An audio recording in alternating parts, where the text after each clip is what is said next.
ಮಾಘಪುರಾಣ ಅಧ್ಯಾಯ 26 ಸೂರ್ಯವಂಶದ ರಾಜ ಸುಲಕ್ಷಣನ ಕಥೆ. ಗೃತ್ಸಮದ ಮಹಾಮುನಿ ಜಹ್ನುವಿಗೆ ಅನೇಕ ಮಾಘ ಮಾಸದ ಮಹಿಮೆಯ ಕಥೆಗಳನ್ನು ಹೇಳುತ್ತಿದ್ದನು. ಜಹ್ನುವು ಸಹ ಕುತೂಹಲ ಕಾತುರದಿಂದ ಮಾಘ ಮಾಸದ ಮಹಿಮೆಯನ್ನು ಕೇಳಿಸಿಕೊಳ್ಳುತ್ತಿದ್ದನು. ಕೇಳುವ ಹಂಬಲ ಇರುವ ಶಿಷ್ಯನು ಇದ್ದರೆ ಸಾಕು, ಹೇಳುವ ಗುರುವಿಗೆ ಆಸಕ್ತಿ ಅಧಿಕ ಆಗುತ್ತದೆ. ಪುನಃ ಪುನಃ ಮಾಘ ಮಾಸದ ಕಥೆಗಳನ್ನು ತನಗೆ ಕೇಳಿಸುವಂತೆ ಜಹ್ನು ಮುನಿ ಕೇಳುತ್ತಾರೆ. ಹೀಗೆ ಕಥೆಗಳನ್ನು ಗೃತ್ಸಮದ ಹೇಳುತ್ತಲೇ ಇದ್ದನು. ಜಹ್ನು ಮುನಿಯು ಅತ್ಯಂತ ಶ್ರದ್ಧೆ ಭಕ್ತಿಯಿಂದ ಆಲಿಸುತ್ತಿದ್ದನು. ಆಗ ಗೃತ್ಸಮದ ಮಹಾಮುನಿ ಗುರು ಸೂರ್ಯವಂಶದ ರಾಜ ಸುಲಕ್ಷಣನ ಕಥೆ ಹೇಳಲು ಪ್ರಾರಂಭಿಸಿದನು. ದ್ವಾಪರ ಯುಗದಲ್ಲಿ ಸೂರ್ಯವಂಶಕ್ಕೆ ಸೇರಿದ ಸುಲಕ್ಷಣ ಎನ್ನುವ ರಾಜ ಅಂಗ ದೇಶಕ್ಕೆ ದೊರೆಯಾಗಿದ್ದನು. ರಾಜ ಸುಲಕ್ಷಣ ಅತ್ಯಂತ ಪರಾಕ್ರಮಿ, ಶೌರ್ಯವಂತ. ಅವನ ಕಾಲದಲ್ಲಿ ಪ್ರಜೆಗಳು ಸಂತುಷ್ಟರಾಗಿದ್ದರು. ಪ್ರಜೆಗಳಿಗೆ ಯಾವುದೇ ಕೊರತೆಯಾಗದಂತೆ ರಾಜನು ಕಾರ್ಯ ನಿರ್ವಹಿಸುತ್ತಿದ್ದನು. ಅವನು ಉತ್ತಮ ರಾಜ ಎನ್ನುವ ಕೀರ್ತಿಗೆ ಪಾತ್ರನಾಗಿದ್ದನು. ಅವನಿಗೆ ಶತ್ರುಗಳು ಇರಲಿಲ್ಲ.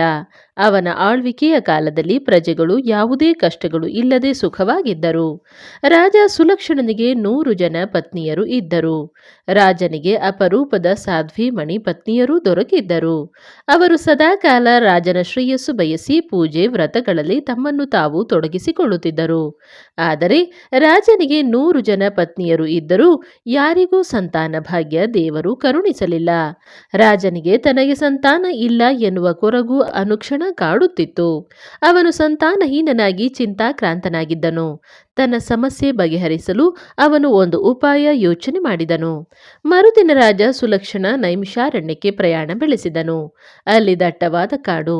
ಅರಣ್ಯದಲ್ಲಿ 100 ಜನ ಮುನಿ ಮಹರ್ಷಿ ಋಷಿಗಳು ಆಶ್ರಮಗಳ ನಿರ್ಮಾಣ ಮಾಡಿಕೊಂಡು ಧರ್ಮ ಕಾರ್ಯಗಳಲ್ಲಿ ತಮ್ಮನ್ನು ತಾವು ತೊಡಗಿಸಿಕೊಂಡಿದ್ದರು. ಅಂಗ ದೇಶದ ರಾಜ ಸುಲಕ್ಷಣ ಸ್ವತಃ ಭೇಟಿ ಮಾಡಲು ಬಂದಿರುವುದನ್ನು ಕಂಡು ಋಷಿ ಮುನಿಗಳು ಸಂತೋಷಗೊಂಡರು.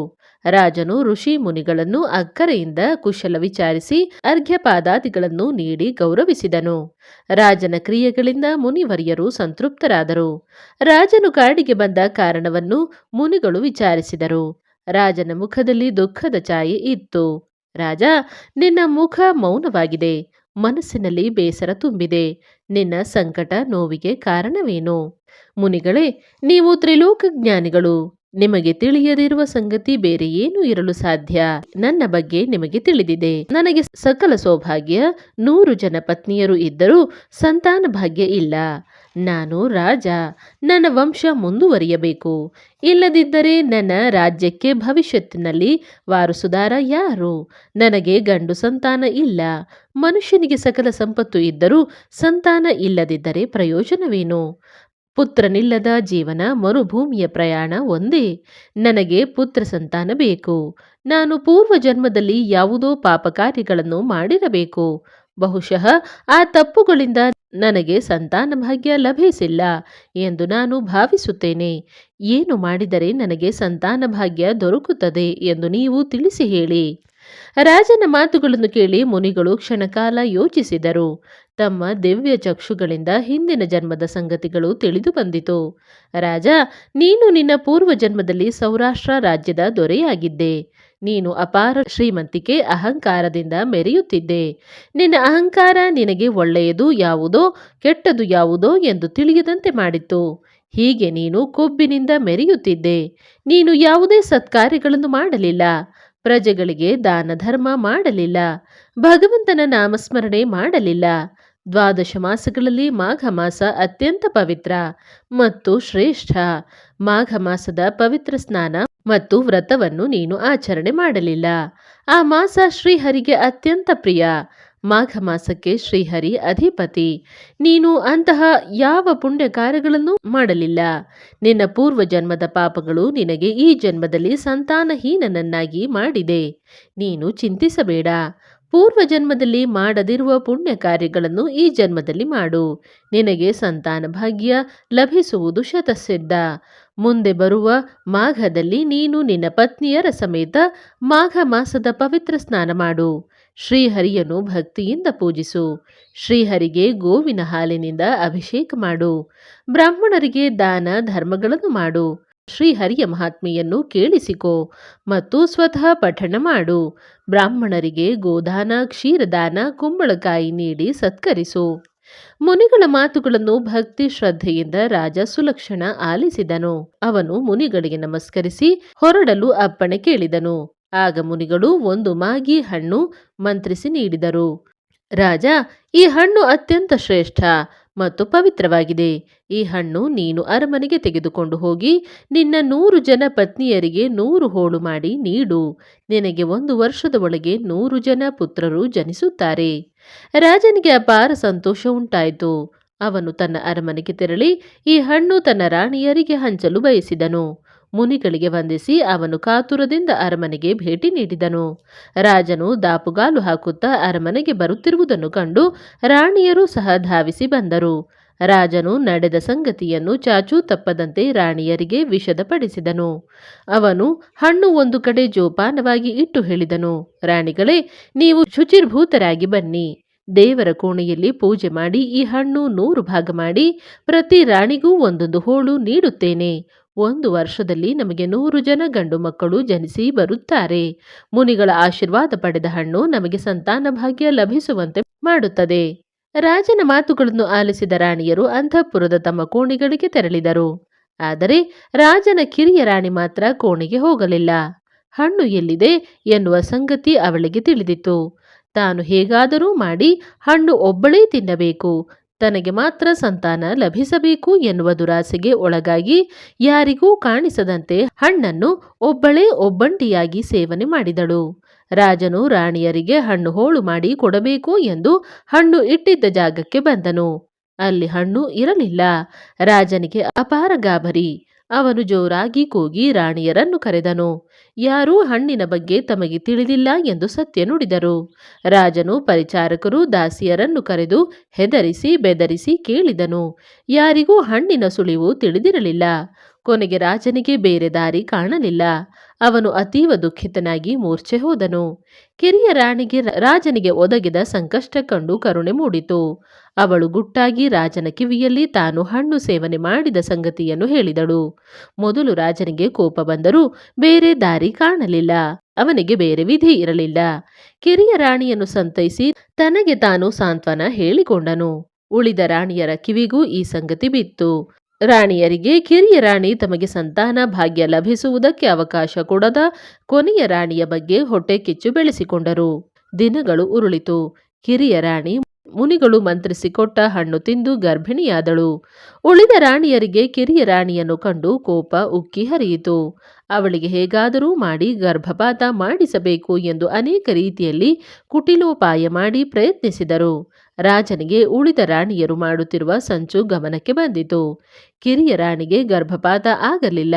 ರಾಜನು ಕೋಟೆಯಲ್ಲಿಟ್ಟು ಕಿರಿಯ ರಾಣಿಯನ್ನು ಜೋಪಾನ ಮಾಡಿದನು. ಅನೇಕ ರೀತಿ ಪ್ರಯತ್ನಗಳು ಮಾಡಿದರೂ ಕಿರಿಯ ರಾಣಿಗೆ ಗರ್ಭ ಕಳೆದು ಹೋಗಲಿಲ್ಲ. ರಾಜನು ಅತ್ಯಂತ ಎಚ್ಚರಿಕೆ ಜೋಪಾನದಿಂದ ಕಿರಿಯ ರಾಣಿಗೆ ಶುಶ್ರೂಷೆ ಮಾಡಿಸುತ್ತಿದ್ದನು. 9 ತಿಂಗಳು ಕಿರಿಯ ರಾಣಿಗೆ ತುಂಬಿತು. ಒಂದು ದಿನ ಕಿರಿಯ ರಾಣಿ ಚಿತ್ತ ಚಾಂಚಲ್ಯಕ್ಕೆ ಒಳಗಾಗಿ ಕಾಡಿಗೆ ಹೊರಟು ಹೋದಳು. ಆಗಲೇ ಅವಳಿಗೆ ದಿನ ತುಂಬಿತ್ತು. ಅವಳಿಗೆ ಪ್ರಸವದ ಸಮಯ ಸನಿಹವಾಯಿತು. ಅವಳು ಬಹಳ ಪ್ರಯಾಸದಿಂದ ಗಂಡು ಮಗುವಿಗೆ ಜನ್ಮ ನೀಡಿದಳು. ದಟ್ಟವಾದ ಕಾಡು, ಯಾರೂ ನೆರವಿಗೆ ಇರಲಿಲ್ಲ. ಆಗ ಒಂದು ಹುಲಿ ಕಿರಿಯ ರಾಣಿಯನ್ನು ಬೇಟೆಯಾಡಿ ಕೊಂದು ಅವಳ ದೇಹವನ್ನು ಭಕ್ಷಿಸಿತು. ರಾಜನ ಗಂಡು ಮಗು ಅನಾಥವಾಯಿತು. ಹಸಿವಿನಿಂದ ಎಳೆ ಮಗು ಜೋರಾಗಿ ಕಿಟಾರನೆ ಕಿರುಚಿ ಅಳುತ್ತಿತ್ತು. ಆಗ ಕಾಡಿನಲ್ಲಿ ಪಕ್ಷಿ ಹಕ್ಕಿಗಳು ಕರುಣೆಯಿಂದ ಮಗುವಿಗೆ ಜೇನು ಹಣ್ಣಿನ ರಸ ಕುಡಿಸಿ ಸಂರಕ್ಷಣೆ ಮಾಡಿತು. ಮಗುವಿಗೆ 1 ವರ್ಷ ತುಂಬಿತು. ಅಂತಹ ಸಮಯದಲ್ಲಿ ಒಂದು ವಿಚಿತ್ರ ಘಟನೆ ನಡೆಯಿತು. ಕಾಡಿನಲ್ಲಿ ಮಗು ಬೆಳೆಯುತ್ತಿತ್ತು. ಆ ಸಮಯದಲ್ಲಿ ಕೊಳದಲ್ಲಿ ಸ್ನಾನ ಮಾಡಲು ಮುನಿಯ ಪತ್ನಿಯರು ಬಂದರು. ಮುನಿ ಪತ್ನಿಯರು ಜೊತೆಗೆ ಒಬ್ಬ ಋಷಿ ಸಹ ಅಲ್ಲಿಗೆ ಬಂದಿದ್ದನು. ಆ ಸುಂದರ ಗಂಡು ಮಗುವನ್ನು ಕಂಡು ಸಂತಸದಿಂದ ನಲಿದರು. ಋಷಿಗೆ ಮಕ್ಕಳು ಇರಲಿಲ್ಲ. ಅವನಿಗೆ ದ್ವಿಪತ್ನಿಯರು ಇದ್ದರು. ಅವನು ತನ್ನ ಮನೆಗೆ ಒಂದು ಮಗು ದೊರಕಿತು ಎನ್ನುವ ಸಂಭ್ರಮದಿಂದ ಮಗುವನ್ನು ತಾನೇ ಸಾಕಿಕೊಳ್ಳಬೇಕು ಎನ್ನುವ ಹಂಬಲದಿಂದ ಆಶ್ರಮಕ್ಕೆ ಕರೆತಂದನು. ಮಗುವಿನ ತಂದೆ ತಾಯಿ ಯಾರು ಎನ್ನುವ ಪ್ರಶ್ನೆಗೆ ಋಷಿಗೆ ಉತ್ತರ ದೊರಕಲಿಲ್ಲ. ಮಗುವಿಗೆ 2 ವರ್ಷ ತುಂಬಿತ್ತು. ಆ ಸಮಯದಲ್ಲಿ ಮಗು ತನಗೆ ಬೇಕು ಎಂದು ಋಷಿ ಪತ್ನಿಯರು ಜಗಳ ಕದನ ಆರಂಭಿಸಿದರು. ಹಿರಿಯ ಪತ್ನಿ ತಾನು ಲಾಲನೆ ಪಾಲನೆ ಮಾಡಿರುವುದರಿಂದ ಮಗು ತನಗೇ ಸೇರಬೇಕು ಎಂದು ವಾದ ಮಾಡಿದಳು. ಕಿರಿಯ ಪತ್ನಿ ತಾನು ಮಗುವಿಗೆ ಅನ್ನ ಆಹಾರ ಹಾಲು ಹಂಪಲು ಸೇವನೆ ಮಾಡಿಸಿದೆ, ಮಗು ತನ್ನದು ಎಂದು ಕಿರಿಯ ಪತ್ನಿ ಪಟ್ಟು ಹಿಡಿದಳು. ಹೀಗೆ ಜಗಳ ತಾರಕಕ್ಕೇರಿತು. ಒಂದು ದಿನ ಋಷಿ ಮನೆಯಲ್ಲಿ ಇಲ್ಲದ ಸಮಯ ನೋಡಿ ಋಷಿಯ ಹಿರಿಯ ಪತ್ನಿ ಮಗುವನ್ನು ತೆಗೆದುಕೊಂಡು ಹೋಗಿ ಕಾಡಿನಲ್ಲಿ ಬಿಟ್ಟು ಬಂದಳು. ಸಾಯಂಕಾಲ ಋಷಿ ಮನೆಗೆ ಬಂದನು. ಅಲ್ಲಿ ಮಗುವಿನ ಸುಳಿವು ಇರಲಿಲ್ಲ. ಅವನು ಕಂಗಾಲಾಗಿ ಪತ್ನಿಯರನ್ನು ಮಗುವಿನ ಬಗ್ಗೆ ಪ್ರಶ್ನಿಸಿದನು. ಪತ್ನಿಯರು ಮಗುವಿನ ಬಗ್ಗೆ ತಮಗೆ ತಿಳಿಯದು ಎಂದು ಕೈ ಅಲ್ಲಾಡಿಸಿದರು. ಹಿರಿಯ ಪತ್ನಿ ತುಟಿ ಬಿಚ್ಚಿ ಪತಿಗೆ ಮಗುವನ್ನು ಕಾಡಿನಲ್ಲಿ ಬಿಟ್ಟು ಬಂದಿರುವೆ ಎಂದು ಹೇಳಲೇ ಇಲ್ಲ. ಋಷಿ ಬೇರೆ ದಾರಿ ತೋರದೆ ಸುಮ್ಮನಾದನು. ಕಾಡಿನಲ್ಲಿ ಮಗು ಅನಾಥವಾಯಿತು. ರಾಜವಂಶದಲ್ಲಿ ಜನಿಸಿದ್ದರೂ ಮಗುವಿಗೆ ತನ್ನವರು ಎಂದು ಯಾರೂ ಇರಲಿಲ್ಲ. ಕಾಡು ಪ್ರಾಣಿಗಳು ದಯೆ ತೋರಿ ಮಗುವಿಗೆ ಹಣ್ಣು ಹಂಪಲು ತಿನ್ನಿಸಿ ಸೇವೆ ಮಾಡುತ್ತಿತ್ತು. ಆ ಸಮಯದಲ್ಲಿ ಮಗುವಿನ ದೇಹಕ್ಕೆ ತುಳಸಿ ದಳದ ಸ್ಪರ್ಶವಾಯಿತು. ತುಳಸಿ ಶ್ರೀಹರಿಯ ಕೃಪಾಕಟಾಕ್ಷಕ್ಕೆ ಒಳಗಾದವಳು. ಮಗು ಯಾವುದೇ ಕಷ್ಟವಿಲ್ಲದೆ ಕಾಡಿನಲ್ಲಿ ಬೆಳೆಯುತ್ತಿತ್ತು. ಮಗುವಿಗೆ 5 ವರ್ಷಗಳ ಸಮಯ. ಆಗ ಮಗುವಿನ ಬಾಯಿಯಿಂದ ಕೃಷ್ಣ ಗೋವಿಂದ ಎನ್ನುವ ನಾಮಗಳು ಉಲಿಯುತ್ತಿತ್ತು. ಹೀಗೆ ಮಗು ಕಾಡಿನಲ್ಲಿ ಬೆಳೆಯುತ್ತಿತ್ತು. ಅಧ್ಯಾಯ 27 ರಾಜಕುಮಾರನ ವೃತ್ತಾಂತ. ಮಾಘ ಮಾಸದ ಮಹಾತ್ಮೆಯ ಕಥೆಗಳನ್ನು ಗೃತ್ಸಮದ ಮುನಿ ಜಹ್ನುವಿಗೆ ಹೇಳುತ್ತಿದ್ದನು. ರಾಜನ ಕಥೆಯಲ್ಲಿ ಅನೇಕ ತೊಂದರೆ ಅಡಚಣೆ ತಿರುವುಗಳನ್ನು ಕಂಡು ಶಿಷ್ಯನು ಕಾತುರದಿಂದ ಮುಂದಿನ ಕಥೆಯನ್ನು ಬೇಗ ತಿಳಿಸುವಂತೆ ಒತ್ತಾಯಿಸಿದನು. ಗುರುಗಳೇ, ರಾಜನು ತನ್ನ ವಂಶೋದ್ಧಾರಕನಿಗಾಗಿ ಪರಿತಪಿಸುತ್ತಿದ್ದನು. ಕಿರಿಯ ರಾಣಿ ಅರಮನೆಯಿಂದ ಹೊರಟು ಹೋಗಿರುವ ಸಂಗತಿ ರಾಜನು ಯಾವ ರೀತಿ ಸ್ವೀಕಾರ ಮಾಡಿದನು? ಮುಂದೆ ಕಿರಿಯ ರಾಣಿಯ ಹುಡುಕಾಟ ಹೇಗೆ ಮಾಡಿದನು? ನಾನು ಅತ್ಯಂತ ಕುತೂಹಲದಿಂದ ಕೇಳಲು ತಿಳಿದುಕೊಳ್ಳಲು ಕಾಯುತ್ತಿರುವೆನು ಎಂದನು. ಮುನಿಗಳು ನಸುನಕ್ಕರು. ಅವರು ಮುಂದಿನ ಕಥೆಯನ್ನು ಹೇಳಲು ಸನ್ನದ್ಧರಾದರು. ಶಿಷ್ಯನೇ, ಕಿರಿಯ ರಾಣಿ ತನ್ನ ಅರಮನೆಯಲ್ಲೇ ಕಾಣದಿದ್ದಾಗ ರಾಜ ಅತ್ಯಂತ ವ್ಯಥೆಯಿಂದ ಒದ್ದಾಡಿದನು. ತನ್ನ ಕಿರಿಯ ಪತ್ನಿ ತುಂಬು ಗರ್ಭಿಣಿ, ಎಲ್ಲಿ ಹೋಗಿದ್ದಾಳೆ ಎಂದು ಪರಿಪರಿಯಾಗಿ ಗೋಳಾಡಿದನು. ಅವನು ಅತ್ಯಂತ ಶೋಕತಪ್ತ ಹೃದಯದಿಂದ ಪತ್ನಿಯ ಬಗ್ಗೆ ಚಿಂತಿತನಾದನು. ಅವನಿಗೆ ಬಂಡೆಗಳು ಆಕಾಶದಿಂದ ತಲೆ ಮೇಲೆ ಬಿದ್ದಂತೆ ಆಯಿತು. ಸಾವಿರ ಚೇಳು ಹಾವುಗಳು ದೇಹದ ಮೇಲೆ ಓಡಾಡಿದಂತೆ ಭಾಸವಾಯಿತು. ಅವನ ಬುದ್ಧಿ ಕೆಟ್ಟು ವಾಸ್ತವ ಮರೆತು ತಲೆ ಕೆಟ್ಟವನಂತೆ ವರ್ತಿಸಿದನು. ಆದರೂ ಕೂಡಲೇ ಪರಿಸ್ಥಿತಿಯ ವಸ್ತುಸ್ಥಿತಿ ಅರಿತು 10 ಸೇವಕರನ್ನು ಕರೆದು ತನ್ನ ಪತ್ನಿಯ ಬಗ್ಗೆ ಹುಡುಕಾಟ ಮಾಡಲು ಆದೇಶ ನೀಡಿದನು. ಆದರೆ ಅವನಿಗೆ ಕಿರಿಯ ರಾಣಿಯ ಬಗ್ಗೆ ಯಾವುದೇ ಒಳ್ಳೆಯ ಸುದ್ದಿ ಸಿಗಲಿಲ್ಲ. ಅವನಿಗೆ ಹಗಲು ರಾತ್ರಿ ಹಸಿವು ನೀರಡಿಕೆ ನಿದ್ರೆ ಬರುತ್ತಿರಲಿಲ್ಲ. ಅವನು ಅನ್ನ ಆಹಾರವನ್ನು ನಿರಾಕರಿಸಿ ತೊರೆದು ಚಿಂತಿತನಾಗಿ ಅವನ ದೇಹ ಜರ್ಜರಿತವಾಯಿತು. 4 ದಿಕ್ಕುಗಳಿಗೆ ಕಳುಹಿಸಿದ ಸೇವಕರು ಬರಿಗೈನಲ್ಲಿ ಯಾವುದೇ ಸುದ್ದಿ ಇಲ್ಲದೆ ವಾಪಸ್ಸು ಬಂದನು. ರಾಜನಿಗೆ ಮತಿಭ್ರಮಣೆ ಆಗುತ್ತಿದೆ ಎನಿಸಿ ಅವನು ನಿಸ್ಸಹಾಯಕನಾದನು. ಅವನು ಪತ್ನಿಯ ಬಗ್ಗೆ ಅಪಾರ ಚಿಂತೆ ತಲೆಗೆ ಹಚ್ಚಿಕೊಂಡನು. ಕಾಡಿನಲ್ಲಿ ರಾಜನ ಮಗ ಬಾಲಕ ಹರಿನಾಮ ಸ್ಮರಣೆಯಲ್ಲಿ ತನ್ನ ಕಾಲ ಕಳೆಯುತ್ತಿದ್ದನು. ಅವನಿಗೆ ಪೂರ್ವಜನ್ಮದ ಸುಕೃತದಿಂದ ಹರಿನಾಮ ಒಲಿದು ಬಂದಿತ್ತು. ಅವನು ಸದಾಕಾಲ ಹರಿನಾಮ ಸ್ಮರಣೆಯಲ್ಲಿ ತನ್ನನ್ನು ತಾನು ತೊಡಗಿಸಿಕೊಂಡಿದ್ದನು. ಹೀಗೆ ಸರಿಸುಮಾರು 6 ತಿಂಗಳ ಕಾಲ ಸಮಯ ಉರುಳಿತು. ಬಾಲಕ ಮಾತ್ರ ಅನುಕ್ಷಣ ಪ್ರತಿಕ್ಷಣ ಹರಿನಾಮ ಸಂಕೀರ್ತನೆ ಮಾಡುತ್ತಿದ್ದನು. ಹೀಗೆ ಕೆಲವು ತಿಂಗಳು ಉರುಳಿತು. ಬಾಲಕ ಮಾತ್ರ ತನ್ನ ಹರಿಧ್ಯಾನ ಬಿಡಲಿಲ್ಲ. ಅವನಿಗೆ ಆಕಾಶದಿಂದ ಒಂದು ಅಶರೀರವಾಣಿ ಕೇಳಿ ಬಂದಿತು. ಬಾಲಕ, ಈಗ ಮಾಘ ಮಾಸ ಬರುತ್ತಿದೆ. ನೀನು ಮಾಘ ಮಾಸದಲ್ಲಿ ಮಕರ ರಾಶಿಯಲ್ಲಿ ಸೂರ್ಯನು ತನ್ನ ಚಲನೆ ಪ್ರಾರಂಭಿಸುತ್ತಾನೆ. ನೀನು ಇಂತಹ ಪುಣ್ಯ ಸಮಯದಲ್ಲಿ ಸರೋವರದಲ್ಲಿ ಮಾಘ ಸ್ನಾನ ಮಾಡಿ ಶ್ರೀಹರಿಯನ್ನು ಪೂಜಿಸು. ನಿನಗೆ ಶ್ರೀಹರಿ ಒಲಿಯುತ್ತಾನೆ. ನಿನಗೆ ಅವನ ಕೃಪಾಕಟಾಕ್ಷ ದೊರಕುತ್ತದೆ. ರಾಜಕುಮಾರನು ಅಶರೀರವಾಣಿಗೆ ವಂದಿಸಿ ಅಲ್ಲಿಂದ ಎದ್ದು ಹೊರಟನು. ಮರುದಿನ ಮಾಘ ಮಾಸದ ಆರಂಭ. ಅಂದು ಮುಂಜಾನೆ ಸೂರ್ಯ ಉದಯಿಸುತ್ತಿರುವ ಸಮಯದಲ್ಲಿ ರಾಜಕುಮಾರ ಸರೋವರದಲ್ಲಿ ಶ್ರದ್ಧಾಭಕ್ತಿಯಿಂದ ಮುಳುಗಿ ಪವಿತ್ರ ಸ್ನಾನ ಮಾಡಿದನು. ತನ್ನ ಸ್ನಾನ ಮುಗಿದ ನಂತರ ತುಳಸಿ ಗಿಡದಲ್ಲಿ ನೆಲೆಸಿರುವ ಶ್ರೀಹರಿಯನ್ನು ಪೂಜಿಸಿ ಆರಾಧಿಸಿದನು. ಹೀಗೆ ಮಾಘ ಚತುರ್ದಶಿ ದಿನದ ತನಕ ಪೂಜಾ ಕೈಂಕರ್ಯ ಮುಂದುವರಿಸಿದನು. ರಾಜಕುಮಾರನ ಭಕ್ತಿಗೆ ಮೆಚ್ಚಿದ ಶ್ರೀಹರಿ ಶಂಖ ಚಕ್ರ ಗದೆಯಿಂದ ಅಲಂಕೃತನಾಗಿ ಮುಂದೆ ಬಂದು ಪ್ರತ್ಯಕ್ಷನಾಗಿ ನಿಂತನು. ಶ್ರೀಹರಿಯ ನಿಜ ರೂಪ ನೋಡಿ ರಾಜಕುಮಾರ ಆನಂದಭರಿತನಾದನು. ಶ್ರೀಹರಿಯು ರಾಜಕುಮಾರನ ಬಳಿಗೆ ಬಂದು ಸಂತಸದಿಂದ ಮೈದಡವಿ ಹೇಳಿದನು, ರಾಜಕುಮಾರ, ನಿನ್ನ ಭಕ್ತಿಗೆ ನಾನು ಮೆಚ್ಚಿರುವೆನು. ನಿನಗೆ ನನ್ನಿಂದ ಯಾವ ವರ ಬೇಕು ಕೇಳಿಕೋ, ದಯಪಾಲಿಸುವೆನು ಎಂದನು. ತಾನು ಪ್ರತಿನಿತ್ಯ ಪೂಜಿಸುವ, ಜಪಿಸುವ, ಆರಾಧಿಸುವ ಶ್ರೀಹರಿ ಕಣ್ಣೆದುರು ನಿಂತಿರುವ ಸಮಯದಲ್ಲಿ ಭಕ್ತ ರಾಜಕುಮಾರ ಯಾವ ವರ ಕೇಳಿಕೊಳ್ಳಲು ಸಾಧ್ಯ? ಭಗವಂತ, ನನಗೆ ನಿನ್ನ ಸಾನ್ನಿಧ್ಯ, ಸಾಮೀಪ್ಯ, ಸನ್ನಿಧಾನ ಬಿಟ್ಟು ಬೇರೆ ಯಾವ ಸುಖವೂ ಬೇಡ. ನನ್ನನ್ನು ನಿನ್ನ ಬಳಿಗೆ ಕರೆದುಕೋ ಎಂದನು. ರಾಜಕುಮಾರನ ಮಾತುಗಳನ್ನು ಕೇಳಿ ಶ್ರೀಹರಿ ಸಂತುಷ್ಟನಾದನು. ರಾಜಕುಮಾರನ ಮೈ ಪುನಃ ಸವರಿ ಹೇಳಿದನು, ರಾಜಕುಮಾರ, ನಿನಗೆ ಚಿಕ್ಕ ವಯಸ್ಸು, ನೀನು ಬಾಳಿ ಬದುಕಬೇಕು.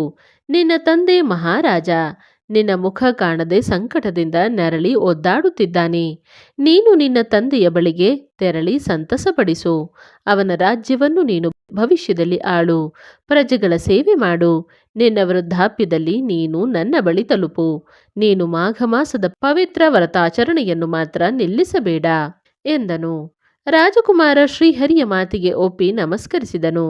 ಅವನು ತನ್ನ ತಂದೆಯ ಬಳಿಗೆ ತೆರಳಲು ಸಿದ್ಧನಾದನು. ಅವನು ಒಬ್ಬ ಮುನಿಯ ಸಹಾಯದಿಂದ ತಂದೆಯನ್ನು ಸೇರಲು ಹೊರಟನು. ಮಹಾರಾಜನ ಬಳಿಗೆ ಮುನಿಯು ರಾಜಕುಮಾರನನ್ನು ಕರೆತಂದು ಬಿಟ್ಟನು. ಬಾಲ್ಯದಿಂದ ಅವನು ಹುಟ್ಟಿ ಬೆಳೆದ ಬಗ್ಗೆ ರಾಜನಿಗೆ ವಿವರಿಸಿ ಹೇಳಿದನು. ತನ್ನ ಪುತ್ರನನ್ನು ಕಂಡು ರಾಜನು ಆನಂದಭರಿತನಾದನು. ಮುನಿಗೆ ಅನೇಕ ಬಗೆಯ ದಾನಗಳನ್ನು ನೀಡಿ ಸತ್ಕರಿಸಿ ಕಾಡಿಗೆ ಕಳುಹಿಸಿಕೊಟ್ಟನು. ರಾಜಕುಮಾರನಿಗೆ ಪಟ್ಟ ಕಟ್ಟಿ ರಾಜ್ಯವನ್ನು ಒಪ್ಪಿಸಲಾಯಿತು. ರಾಜನಿಗೆ ವೃದ್ಧಾಪ್ಯ ಕಾಲಿಟ್ಟಿತು. ಅವನು ತನ್ನ ಪತ್ನಿಯರ ಜೊತೆ ಕಾಡಿಗೆ ವಾನಪ್ರಸ್ಥಕ್ಕೆ ತೆರಳಿದನು. ಆಶ್ರಮವಾಸಿಯಾಗಿ ತನ್ನ ಪತ್ನಿಯರ ಜೊತೆ ಪೂಜಾ ಕೈಂಕರ್ಯದಲ್ಲಿ ತನ್ನನ್ನು ತಾನು ತೊಡಗಿಸಿಕೊಂಡು ಕಾಲ ಕಳೆಯುತ್ತಿದ್ದನು. ಇತ್ತ ರಾಜಕುಮಾರ ಯುಕ್ತ ವಯಸ್ಸಿಗೆ ಬಂದನು. ಅವನಿಗೆ ವಿವಾಹ ಮಾಡುವ ಸಮಯ. ಅಪರೂಪದ ಸೂಕ್ತ ಕನ್ಯೆಯನ್ನು ಹುಡುಕಿ ರಾಜಕುಮಾರನಿಗೆ ವಿವಾಹ ಮಾಡಲಾಯಿತು. ಕಾಡಿನಲ್ಲಿ ಮಹಾರಾಜ ವಯೋಸಹಜವಾಗಿ ವಿಧಿವಶನಾದನು. ತಂದೆಯ ಮರಣ ವಾರ್ತೆ ತಿಳಿದು ರಾಜಕುಮಾರ ಕಾಡಿಗೆ ತೆರಳಿ ಅಂತ್ಯಕಾಲದ ವಿಧಿವಿಧಾನಗಳನ್ನು ನೆರವೇರಿಸಿದನು. ತಂದೆಯ ಶ್ರಾದ್ದ ಕರ್ಮಗಳನ್ನು ಮಾಡಿದನು. ಪತಿಯ ಮರಣದಿಂದ ರಾಜನ ಪತ್ನಿಯರು ಚಿತೆಯನ್ನೇರಿದರು. ಹೀಗೆ ರಾಜಕುಮಾರ ತನ್ನ ಕರ್ತವ್ಯಗಳನ್ನು ನಿಭಾಯಿಸಿ ಅಂತ್ಯಕಾಲದಲ್ಲಿ ಶ್ರೀಹರಿಯ ಸಾಯುಜ್ಯ ಪಡೆದನು.